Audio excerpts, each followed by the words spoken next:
Welcome back. Now in this video we're going to be discussing formatting your document by voice.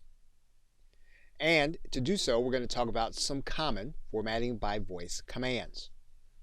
Now one of the things that you're going to notice about formatting with Dragon is that you'll have a word or an action followed by the word that. So for example, you'll say cap that. That'll mean that you'll be putting a capital letter at the beginning of whatever it is that you have determined that is. You can say all caps that, and that'll give you all caps. You can say no caps that, which will take the caps off. Delete that, which will delete the word or the word that you have selected. Bold that, italicize that, underline that.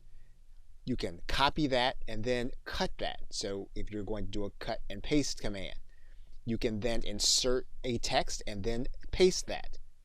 You can do hyphenate that. So understanding the nomenclature, what you're doing is you are determining the action and then you're using the word that. Compound that.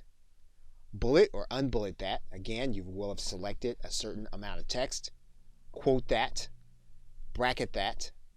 In some cases, you can say format that and then you'll say numbered. You can say format that and then say centered. You can say format that and then do strikeout. You can say format that and then do regular. You can say format that and then say Times New Roman 13 point. So again, that's how you would do font. You can select some text and you can say format that, bold italics.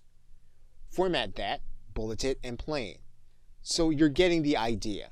Undo that is a way to undo what you have just done. Delete that is a way of deleting a certain text that you have either come across or that you have found. Scratch that is a way of eliminating what you did last. Scratch that 3 times is eliminating your last 3 steps. So basically you're using the that command in order to do formatting, and you're doing the formatting based on what you select. So in some cases you'll be combining what we did in the editing section with the formatting section. Okay, so with that, thanks, and I will see you in another video.